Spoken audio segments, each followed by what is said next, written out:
Boa noite. Você confere agora as notícias que são destaque em Minas nesta quarta-feira. 2 homens são presos tentando enganar a polícia, transportando drogas dentro de geladeira e máquina de lavar. Adolescente de 15 anos que se machucou com linha de cerol tem a perna amputada.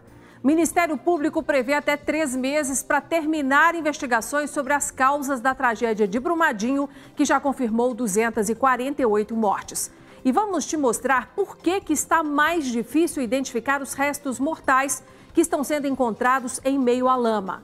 212 vítimas da barragem de Mariana, da Samarco, fecharam acordo hoje após 3 anos e meio da tragédia. Na política, destaque para a ajuda do STF ao governo de Minas, que impediu mais um bloqueio nas contas do Estado por atraso de pagamento. Esse é um dos assuntos do nosso comentarista Orion Teixeira. Vans escolares serão vistoriadas por empresas particulares por decisão do Detran. E não se esqueça que estamos transmitindo o nosso jornal também ao vivo pelo Facebook, na página da TV Band Minas.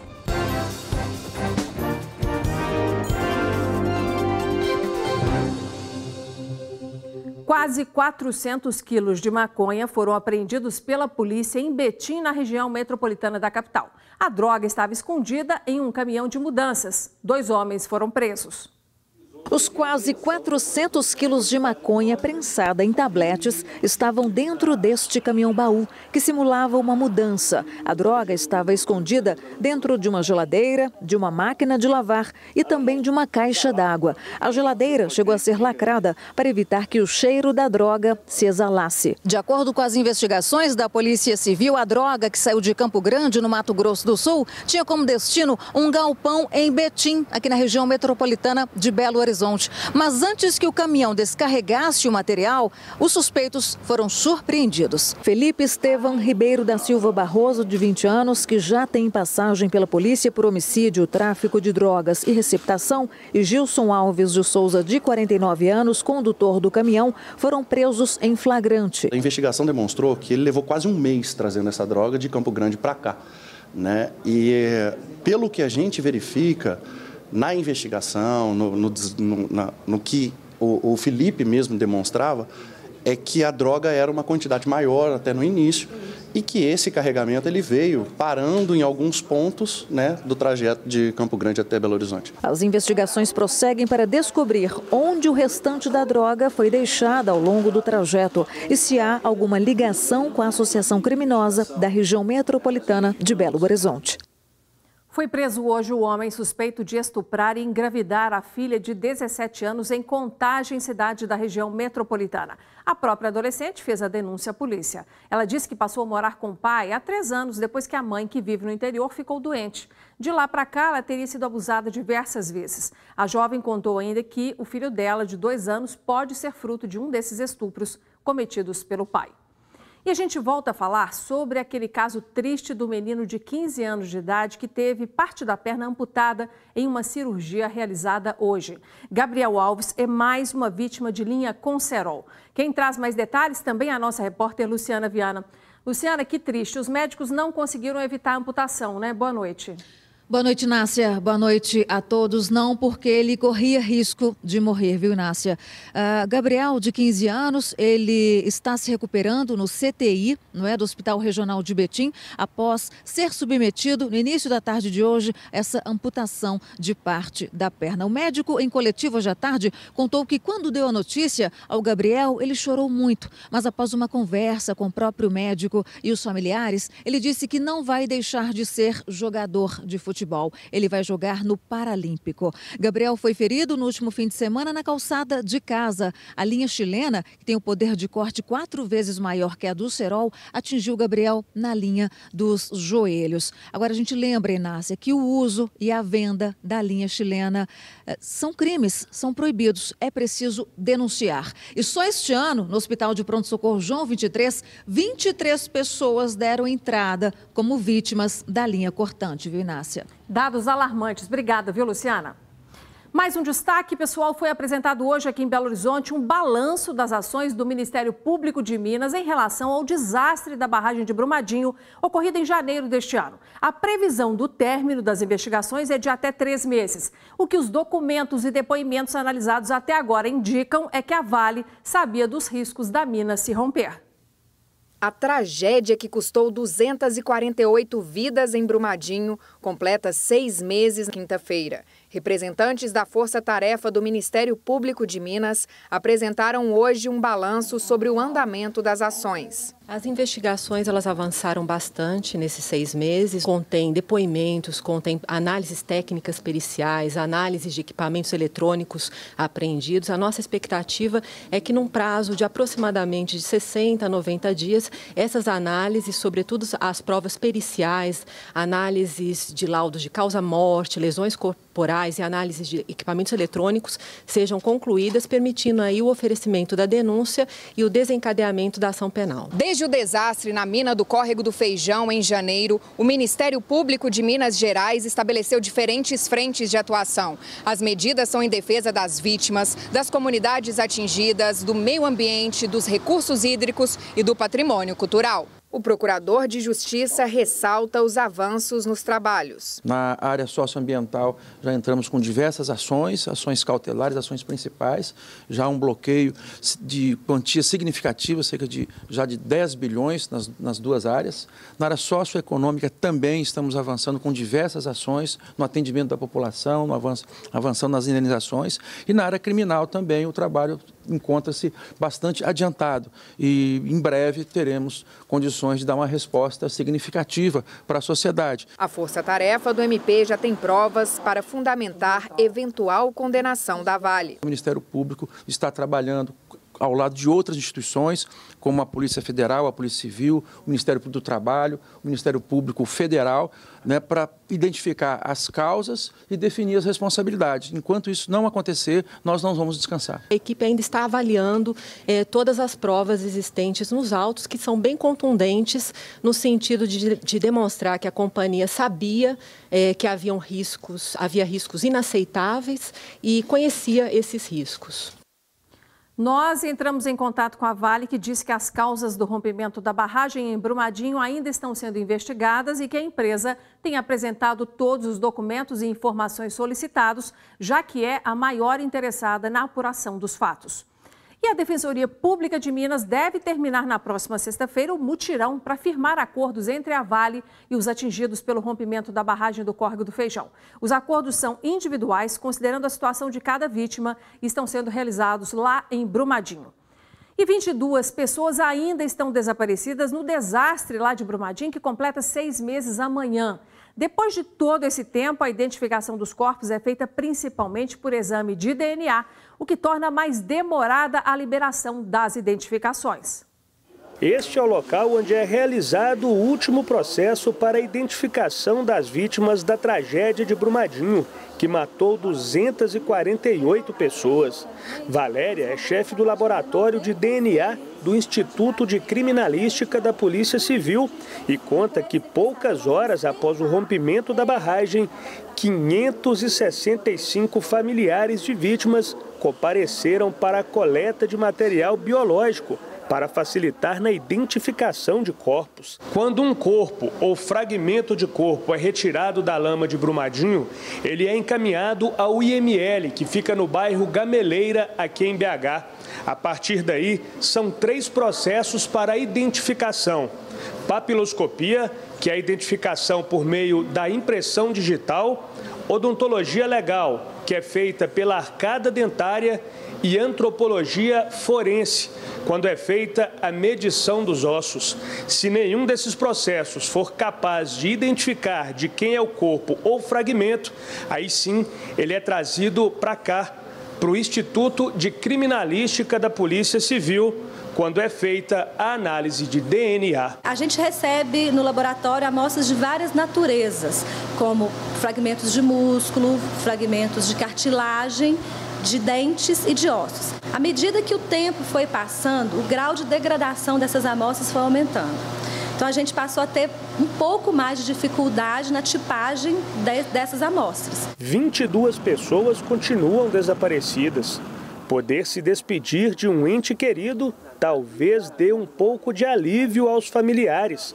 E por isso existe a cobrança de mais rapidez e eficiência no serviço. A partir de meados de março, esse trabalho vem se tornando cada vez mais difícil. A contaminação dos restos mortais por minério é um dos fatores que tornam a identificação ainda mais demorada. Segundo Valéria Rosalina, algumas análises são repetidas cerca de 20 vezes. Esses corpos eles ficam expostos a intempéries, ficam lá dentro da lama, então são envoltos por aquele resíduo mineral, o que prejudica, interfere, na verdade, nos processos de extração que a gente utiliza no laboratório. E também as amostras se degradam naturalmente. O DNA ele vai se perdendo com o tempo, ele vai se degradando. Isso é normal que aconteça. Um grande novo aliado é este braço robótico. Ele promete otimizar tempo e resultado. Um perito, ele é capaz de, ao mesmo tempo, fazer o trabalho de extração de DNA de, no máximo, 5 amostras simultaneamente. O robô, ele faz 96 amostras ao mesmo tempo. Então, ele economiza muitos recursos humanos. E agora a gente fala sobre a tragédia de Mariana, que aconteceu há pouco mais de 3 anos e meio, quando a barragem de Fundão da mina da Samarco se rompeu, matando 19 pessoas e cobrindo de lama várias comunidades. Somente hoje é que foram homologados os acordos de reparação de danos entre a Fundação Renova, que representa as mineradoras Samarco, Vale e BHP Billiton, e as vítimas mais atingidas. 83 acordos, gente, foram firmados, beneficiando 212 pessoas em valores que variam de R$10 mil a R$3 milhões. E a gente começa agora aquela nossa resenha semanal sobre política com a análise das notícias mais importantes da semana pelo nosso comentarista super bem informado, Orion Teixeira. Boa noite, Orion. Boa noite, Inácia. Boa noite a todos. Então vamos começar. O nosso primeiro assunto é o alívio financeiro dado ao governo de Minas, que passou perto de ter mais um bloqueio nas contas por causa do pagamento de um empréstimo que está atrasado. A parcela no valor de R$444,5 milhões seria paga ao Banco do Brasil, mas o governo mineiro diz que, sem renegociar a dívida com a União, não conseguirá quitar esse compromisso e o Supremo Tribunal Federal entendeu e impediu que o dinheiro fosse bloqueado, evitando assim mais problemas para o apertado caixa do Estado. Segundo a assessoria do governo, o STF também não inseriu Minas no cadastro que impede a obtenção de novos financiamentos. Orion, o STF está sendo camarada com Minas Gerais. Na sua opinião, na sua análise, acredita-se que esse comportamento vai continuar até Minas conseguir fazer aí a adesão à renegociação da dívida? Inácia, não dá para confiar, até porque a decisão é liminar pode cair a qualquer momento. E não há previsão também da adesão de Minas a essa recuperação fiscal, porque depende de um entendimento político com a Assembleia Legislativa de Minas Gerais também. O endividamento de Minas, Inácia, é uma situação que é uma sangria para as contas do Estado. Para você ter uma ideia, o pagamento de Minas com a dívida consome 13% do orçamento estadual. Com a saúde pública, é menos 1%, são apenas 12%. E a situação dos hospitais, todo mundo sabe que não é nada boa, né? Nada boa, a gente está sempre dando notícia de problemas aqui. Vamos para o nosso próximo assunto. A Assembleia Legislativa já está de férias. Mas antes da pausa, os deputados estaduais tomaram algumas decisões que afetam as rotinas do governo do Estado. Entre elas, está o impedimento para que o governo volte a reter verbas que são destinadas aos municípios. Tem também a obrigação de que metade do valor da taxa de incêndio paga pelas organizações fique na cidade de origem. E, por fim, tem um item que diz respeito à guerra fiscal entre os estados, que toda vez que o governo de Minas conceder a alguma empresa um percentual diferenciado de imposto, terá que explicar os detalhes à Assembleia. Orion, todos esses projetos de lei ainda dependem de sanção. O que você acha que vai acontecer? Serão sancionados? Todos eles dependem da confirmação pelo governador Romeu Zema. Caso ele vete parcial ou integralmente algum desses projetos, tem que voltar para a Assembleia para ser validado esse veto pelos deputados estaduais. Ainda que ele vete parcial integralmente, não acredito que ele vai fazer isso a respeito do repasse automático dos impostos ICMS e IPVA para os municípios, porque desde fevereiro deste ano ele não está bloqueando mais esses recursos como fez em janeiro e como fez o governo passado durante 2 anos.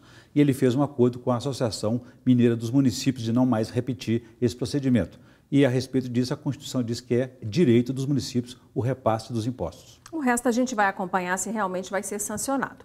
Bom, e não podemos deixar de encerrar aqui com você aquela novela dos jetons aqui no Jornal Band Minas, na qual a gente já falou várias vezes. Na semana passada, os deputados aprovaram esse pagamento extra aos secretários do governo de Minas que participarem de conselhos de empresas estatais. E com isso, o salário bruto de pouco mais de R$8 mil poderá ser 3 vezes maior. Orion, foi uma decisão acertada? Inácia, não foi uma decisão, foi uma imposição dessa realidade de Minas Gerais. O salário poderá chegar a R$35 mil acumulando os jetons. Foi um puxadinho, um jeitinho, como disse o próprio governador Romeu Zema, que já classificou a prática de condenável, mas ele não tinha outro jeito, porque não poderia aumentar o salário dos secretários, porque as contas não permitem e porque os servidores estaduais não têm reajuste há mais de 3 anos. A situação é tão constrangedora, Inácia, que na hora da votação, nenhum deputado defendeu a medida ao microfone. Ao contrário, foram todos críticos, mas na hora da votação, 33 confirmaram e mantiveram o pagamento dos jetons. Foi uma espécie de voto envergonhado aí para evitar que os secretários deixassem o cargo deles. Debandada geral que podia acontecer, né? Bom, e ainda falando de decisões do governo de Minas, nos últimos dias, virou assunto aí no mercado financeiro a decisão de vender ativos da CEMIG num processo que é chamado de desinvestimento, anunciado em 2017. Neste mês de julho, em operação realizada na Bolsa de Valores, o governo de Minas negociou R$624 milhões em ações da Light, reduzindo participação da empresa que atua no Rio de Janeiro de 49% para 22,6%. Orion, isso vai ajudar na venda da CEMIG pretendida pelo governo? Inácio, o que a CEMIG vem fazendo é vender as suas participações nessas empresas para recuperar o equilíbrio financeiro. A ideia é ter mais dinheiro em caixa para reduzir sua dívida de R$12 bilhões. Agora, quanto à venda da estatal, haverá uma longa batalha política na Assembleia Legislativa. A primeira medida do governador é tentar retirar da Constituição Estadual um dispositivo que o obriga a fazer consulta popular, um plebiscito para saber se os mineiros concordam ou não com a venda da empresa. Somente depois disso é que os 77 deputados estaduais irão autorizar ou não a venda da estatal. Esse assunto ainda é muito quente e vai esquentar mais, né, Orion? Obrigada, até semana que vem. Até. Uma boa noite. No próximo bloco, explosão em obra da Copasa deixa 2 feridos na Grande BH. A gente volta já com os detalhes.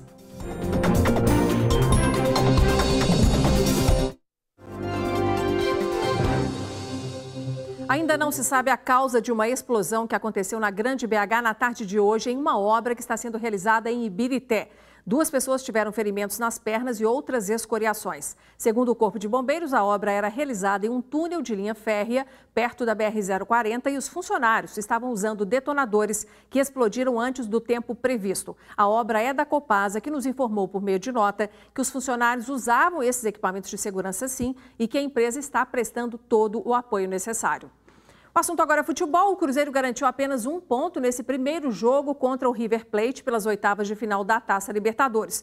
O resultado aí de 0-0 na partida realizada nesta terça-feira em Buenos Aires, na Argentina, não diminuiu o ânimo do time mineiro. E quem fala sobre a partida decisiva que será realizada já na terça-feira que vem é o nosso repórter e comentarista André Salles. Boa noite, André. Boa noite, Nácia. Boa noite para todo mundo. Por ser um jogo de Libertadores, 0-0 aí, garantindo 1 ponto, tá bom? A gente está falando de um time que é o atual campeão da América, né? Claro que o River Plate não é o mesmo do ano passado, teve desfalques, mas o Cruzeiro traz um resultado que é interessante, até pelo que a gente viu no jogo, né? Acho que pela pressão, por tudo que o River Plate criou e teve um pênalti no final do jogo, o Cruzeiro vem sim com um resultado interessante. Não é tão bom, porque empates com gols dão a classificação para o River Plate pelo caso do gol fora. Mas mesmo assim, basta uma vitória para o Cruzeiro avançar e eliminar o atual campeão da Libertadores, seria um grande feito. Emoção semana que vem, né? Com certeza. Bom, e falando agora do Atlético, gente, que vai entrar em campo daqui a pouco, às 9h30 da noite, pela Copa Sul-Americana contra o Botafogo, também para tentar se garantir nas quartas de final da competição. Quem está melhor aí, André, Botafogo ou o Atlético? Se a gente for analisar a fase, o Atlético está em melhor fase. O Botafogo vem em 3 jogos sem marcar gol sequer, né? Está numa fase bem complicada realmente,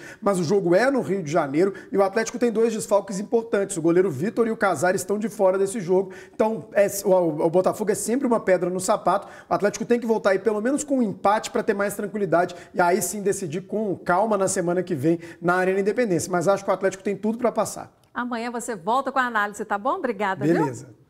Gente, no próximo bloco, depois do intervalo, a gente vai falar que o Detran criou novas regras para o transporte escolar no estado. Motoristas de vans não gostaram da mudança, que aumenta os custos.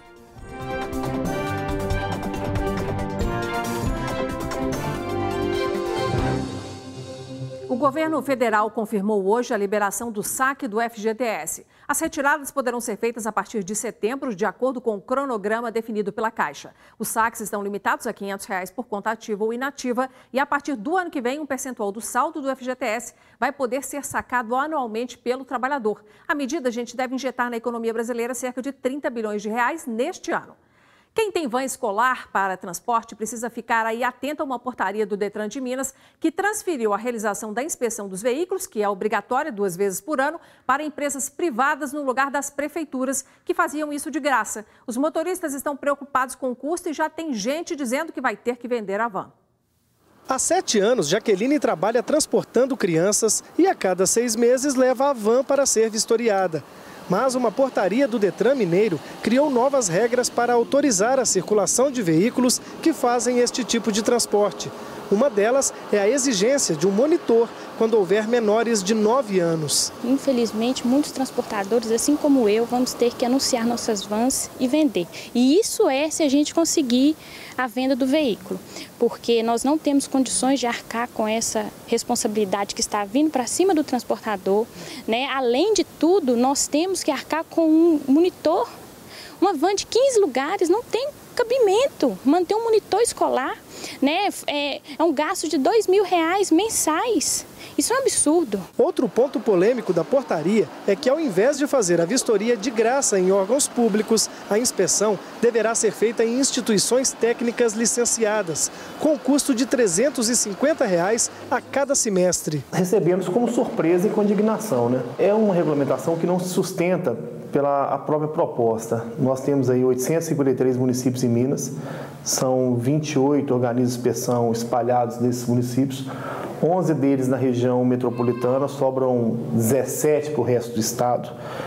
E a gente está tendo transportador deslocando aí no interior 300 quilômetros, 400 quilômetros para fazer uma vistoria. Com esse deslocamento para a iniciativa privada, o nosso receio é que o transportador vire cliente nessas instituições, que já está acontecendo. A pessoa acaba procurando a instituição que exige menos, aquela que é mais tolerante, aquela que não enxerga, aquela que não vê, sabe, para que ele não tenha problema. Isso não é bom para o sistema, isso não é bom para o transporte. A portaria prevê ainda que onde não houver uma vistoriadora, num raio de 100 quilômetros, o deslocamento deverá ser feito pela instituição e não pelo condutor. Mas não é o que está acontecendo. Se passando por um motorista que precisa fazer a vistoria, mas está a mais de 300 quilômetros da empresa, um funcionário do sindicato ligou para locais de inspeção e perguntou sobre como proceder. Na primeira resposta, a negativa. Vocês vêm até aqui, porque são 350 quilômetros? Não vem. A gente não pode fazer inspeção fora do organismo. Tem que achar um organismo de inspeção que seja mais próximo de você aí. É o mais próximo, eu sei mesmo que eu estou aqui na ponta do triângulo. Em outro caso, a atendente fala em cobrar pelo deslocamento. Nesse caso aí, eu tenho que ir, então? Não, seria bom se o senhor viesse, porque a gente tem que cobrar o valor do deslocamento, né? Então pode ser que vai ficar um pouco mais puxado.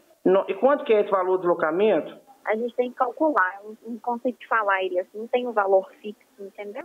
Entendi. Então é melhor estar indo aí mesmo. Quem trabalha com inspeção veicular acredita que a medida só traz mais segurança, tanto para os estudantes quanto para o próprio condutor. Essa inspeção deve ser realizada de forma visual e mecanizada.